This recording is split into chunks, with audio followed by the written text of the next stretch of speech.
San Diego, though.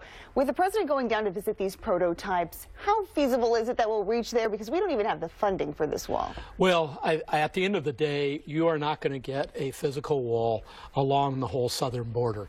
I think the president would consider it a victory if he got some bricks and mortar, some other surveillance that kind of makes it look like a wall, other things that he could say secures the southern border. I think he has come to the realization you can't build a continuous wall along the southern border. And we talked about this on the 4 earlier this afternoon about this big visit with the wall would have been the big story of the day for the president, but he stepped on his own message by this morning firing the Secretary of State. So how did all that happen? Well, or did he? You know, if he was trying to deal with the Tillerson problem and trying to distract a little bit, maybe you would fire him when you're dealing with this photo op around the border wall. Who knows? Right. We don't really know much about how he views these things, but he had the opportunity really to have what you'd call a double dip. He could have had the border wall one day, he could have fired Tillerson the next.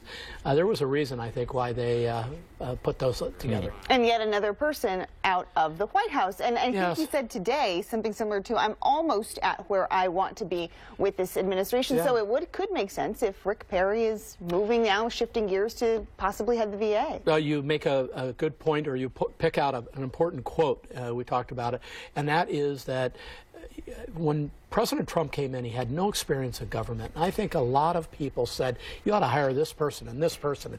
You know, this is how you round out your team and all that sort of thing. He had no experience. Right. And I think as time has gone on, he has looked at it and said, you know what? That person I'm not too crazy about, or whatever. And he's starting to forge his own team. And I'll tell you what I think the key thing is among any aide that works for him is loyalty. I think the minute he thinks you're disloyal, you are gone. All right, let's talk about, there's a big race right now in the suburbs of Pittsburgh in Pennsylvania. I want to look at the numbers.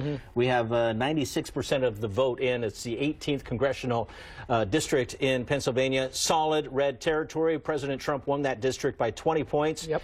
Right now, the Democrat has a razor-thin lead, Lamb over Saccone, 50% to 49.4%. Yeah, it's a possible indicator of what may start happening for the 2018. The blue wave. Yes, absolutely. And frankly, historically, this wouldn't be unusual. It's heightened by the fact that we have a president who I think is, you know, he picks sides and that sort of thing. He hasn't walked across the aisle very much. And frankly, the Dems haven't walked the other way either.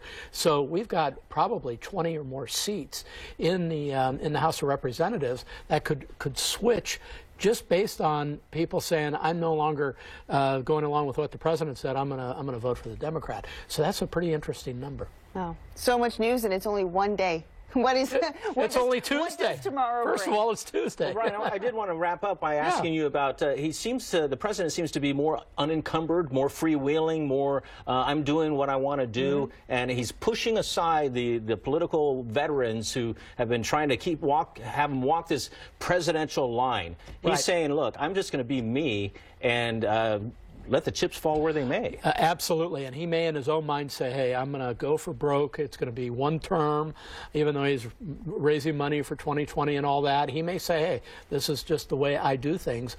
And if you watch the way he does things, he's hard-nosed about loyalty and doing it Donald Trump's way. Yeah, absolutely. Well, Brian Sobel, we appreciate your expertise as always. Oh, you're very welcome. Thanks. Doing it Brian's way. That's right. Well, preparing to take illegal action, we're hearing from the